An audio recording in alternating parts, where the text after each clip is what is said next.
So the first thing you need to do when you're developing your COVID-19 recovery plan is you really need to define what you are trying to accomplish. And we use a tool called the A3 Charter, which is the first step in defining what you're going after, what you're trying to address with your recovery plan or your mitigation plan for assessing your risk. So an A3 Charter is a document that captures the reasoning for initiating a project or a task, depending on what you're going after to improve. It helps the project team understand specific problems that the project is trying to address, the vision, the goals, and the timeline for completing that project. You want to look and see if there's any estimated financial benefits of the project or the task. You want to look at the impact of the project on your business initiatives, your targets, and metrics if you have any established currently. You also want to have a clear scope of your project. Don't make it too big. You're just starting out using this new methodology. So make sure you have a clear scope and you have engaged the proper amount of people who understand the issue or the task or the project you're initiating. You want to look at any risk or concerns and assumptions the project may entail. You also want to look at some of your key project objectives. What are you trying to accomplish by the end of this? What is the new process, the new way of doing things going to look at when you get to the end? So what are those key objectives and milestones along the way? You want to look at your high-level project scheduling and any kind of resource requirements so you don't overload your team or yourself. So the A3 Charter, when and why you use this is you use it at the beginning of a project and when it's necessary to summarize the overall status and establish your goals. Where are we trying to end up at the end of this? And why is an A3 Charter important to use? Because it helps your team summarize multiple indicators of the project's progress. What are your milestones?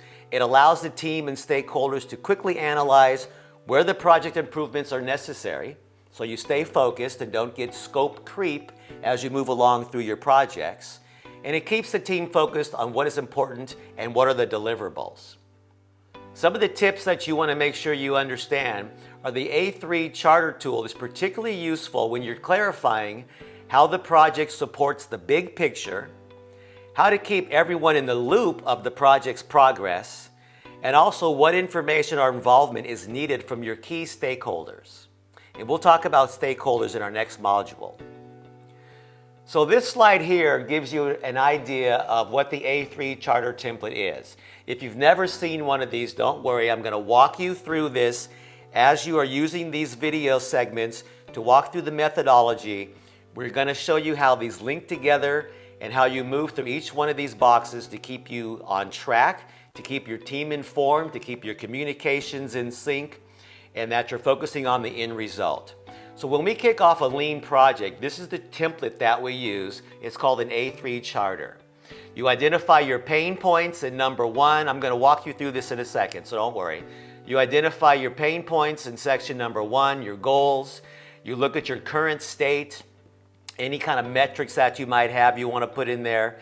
And on our template, if you look under section 2 there, where it says metrics, you can change those on the templates you can download from our website. And then also we want to look at some of the current situations, or if you really know what some of the potential root causes are.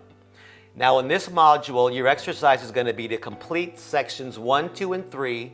And as we move through this workshop, this video series, you're going to be able to fill in sections 4, 5, and 6 as you begin to develop your mitigation and your recovery plans. So the A3 Charter, it's critical to understand what you are trying to accomplish right now and how big your scope is. So when we're doing lean, we want to really define and get down to the problem, not symptoms of what we're trying to address. And that's really critical so we stay focused and we get down to what's really causing our issue, our roadblock, and our challenges ahead. So the A3 Project Charter, you want to identify what is currently happening in your situation. What is the project or the needed task or requirement or issue you are trying to address? So some examples is you might have, a restaurant and you might be saying, I need to reopen my restaurant. I need to phase in bringing back my employees. I need to reestablish my supply chain. I need to regain my customers' loyalty while staying within budget. And I need to reopen within a few weeks or a few months. You might be in the agriculture business and your borders are closed and you don't have migrant workers to harvest the crops that are rotting on the vines. What are you going to do? What's your plan to recover and plan of attack? You might be in an industry where you receive raw materials from multiple countries, from China, Australia, or Canada, to manufacture critical DoD parts for national security equipment. How do you reestablish that global supply chain and capacity levels at your 3 different plants? You might be a dental clinic and you need to ensure that the COVID-19 contamination is eliminated from your facility for the safety of your clients and your workforce before you can reopen your doors. How are you going to go about mitigating that risk and develop that recovering strategy? You might be an educational institution. How do we move all the curriculum to online blended learning for your K through 12 students while you're ensuring they're all engaged? They have their computers, they have everything they need. What is your plan to get that back up to speed or that transition? You might be a family that's currently at home. You have 3, 6, and a 12-year-old, and your 6-year-old has asthma. How do you ensure that your family is safe, your 6-year-old is safe, while you still keep them engaged in family activities and not alienate them? So you want to take that high-level issue, that high-level problem, and you want to really define that. And then you want to identify if you currently have any root causes or potential barriers or issues to really getting through that project and developing a mitigation plan and a strategy to move forward. So you might have some things here that you might have some regulations or things might have changed if you're in certain industries. You might not have any set standards or processes or procedures to start from, so you have to start from scratch. You might have communications down. Your workforce might have moved on. The longer that we are out in this crisis, the more people are having to do things to survive. They might move on. They might go back to school. You might have lost 50% of the people you're relying on to open up your doors and get your business back on track. Your past supply chain might be non-existent, so what are you going to do? Your customer loyalty has diminished. A lot of people aren't going out to restaurants and theaters and things. So how are you going to get them to come back to your organization and your business and your community events? You want to make sure that you're wary of symptoms. We are trying to address the root causes and barriers and not just address the symptoms. And make sure that everything you do, and I'm going to show you doing this methodology, is that you have metrics and targets and goals that we're going to build your new processes and systems to make sure you meet your objectives. Okay, so here's an example of how you use this A3 charter.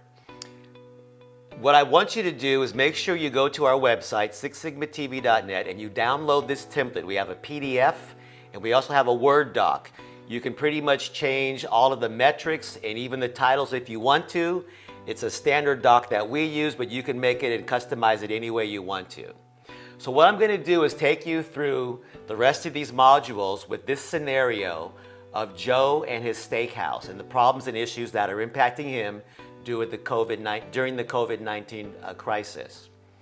So what you want to do is you want to identify what your scope is. So Joe's Steakhouse COVID-19 recovery plan. Over to the right here, we have the process. We have the owner, Joe and Jane. We have SME, which is your subject matter experts, or could be your teammates. Joe, Jane, Paul, and Debbie are going to be working this project. So Joe is thinking about one of the issues is that he's had to close his restaurant and now he wants to reopen by mid-June. What does he need to do to put that plan back together? So if you look at the top one here, number 1, what are the pain points or business impact and goals that Joe and his team are going to have to identify and clarify to make sure they're on track? So if you look at the 3 bullets here, Joe's Steakhouse needs to reopen the restaurant. He needs to phase in bringing back employees. He needs to reestablish his supply chain, and he wants to regain customer loyalty while staying within budget. So that's kind of a high level, and that's not just one thing Joe needs to do. Joe needs to do about 5 or 6 things just from that one statement. Joe's Steakhouse needs to reopen on June 15th, 2020 with a 50% capacity that he had before the COVID-19 mandate to shut down in the middle of March. So Joe's goal is to, on June 20th or June 15th, have 50% of his workforce and his capacity back to bring customers back in. And Joe has a budget of $80,000 to develop a marketing campaign to regain customer loyalty by June 15th. So that's quite a few things Joe has on his plate to put together to build his recovery plan. In section 2 here, this is where you develop a current state process map if applicable, or if you know how to do that. We're not going to dive into that right now, but if you know how to do process mapping and swim lane mapping, this is where you would put that in along with your current baseline metrics. We're going to keep this as a high level, so anyone can do this on your own or with your group if this is the first time through doing this. So some of the current conditions for Joe is that on opening day, Joe needs to have electricity, water, sewer, he needs sanitation of the restaurant, he needs to make sure his bonding, insurance, and licenses are all up to speed. He needs to establish a new, reliable, local, potentially regional food supply chain. He doesn't know what's happened to his local farmers, his local supply chain. Are they in business? If their capacity is going to be able to meet his needs and requirements. He needs his current or a newly hired trained workforce, cooks, bartenders, wait staff, dishwashers, bussers, you name it. He also was thinking about developing a marketing campaign, a social media campaign, and engaging some of his local businesses within a mile or a mile and a half a block radius. He's thinking about offering special offers, maybe having a block party, doing some kind of campaign to get people to come back and trust that it's safe to come back into the environment and into restaurants and local businesses. He wants to also develop and improve his menu, his drink specials for adults and children, and also that's going to highly depend on his supply chain and what's available to him. He's also going to have to assess the risk and mitigations to make sure that he is successful during his opening and can address any kind of roadblocks that he might be having. Now, section 2 has the part that says metrics. If you look at here, Joe's baseline metrics, his cost of poor quality, and that's a more advanced tool we won't get into right now. If you know what that is, go ahead and fill it in. Joe has metrics of an $80,000 budget. Currently, he has one cook that he can rely on that he knows is coming back, a bartender. He has 3 of his wait staff. He doesn't have his power on. He doesn't have his insurance and licenses up to date. He has 2 potential people in his supply chain, and he has no partners to help him build this marketing campaign with have his block party idea come to fruition. So after you have identified your metrics, you want to start looking at roadblocks right here in section number 3, which we call root causes or potential challenges. So if you have any metrics or data that will help you understand any kind of barriers to meeting your goals and any things that are the potential root causes, this is where you'd want to put them. Don't worry about this document or this section. This is a working, living document you will be coming back to and updating as you move through the methodology. So currently, if you have any information to put in here, like Joe does and his team, right now you could say some of the roadblocks and the root causes to problems are that we have no retention and standards to rehire or even have a process to rehire. We have no backup for local or regional food suppliers that we've identified. We may need to expand out in the region to find more resources. We have a limited budget to reopen the restaurant. This could cause delays or having us to need additional funding, which can become another business impact for us. We have no solid marketing campaign. We have nothing developed, we have no partnerships, and we have to reach out to other business to see if we can have possibly a straight out of quarantine block party or something like that where people come back and support our local businesses. And other things are going to pop up as necessary. So we need to be flexible and understand that we're going to hit other roadblocks and barriers as we begin to build out this process. So that's kind of a rundown of the A3, what I want you to look at so far. I want you to think about your situation, your task, your rebuilding process. What are you trying to accomplish? What are you trying to recover from? What do you need to do when all of this crisis is over? So if you look at our next slide here, you have an exercise now that I want you to take care of. You're going to go to our website, if you haven't already, and download our templates. Go to Module 1 on our website, click on our COVID-19 recovery, risk and recovery planning tab. It's going to take you to a website where you'll see all of these modules in order. Do these in order. Even if you know the lean methodology, I want you to link things together so it flows nicely for you to come out with the perfect outcome for your risk mitigation and recovery plan. So individually or with your team, I want you to complete the A3 charter that you have downloaded from our site. I want you to fill in sections 1, 2, and 3. You can do bullets, you can write a paragraph, do not write a novel. Keep it simple, keep it a statement, keep it bullet points. What are the pain points and business impacts and goals that you have to recover when this crisis is over?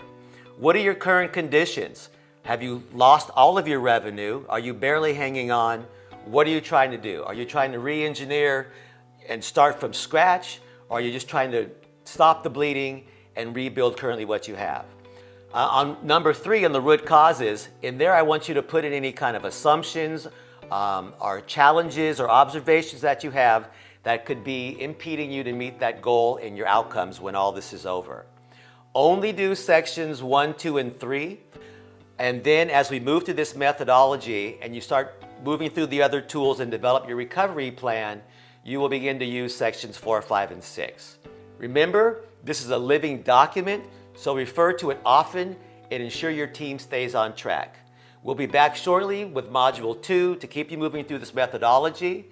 Talk to you soon.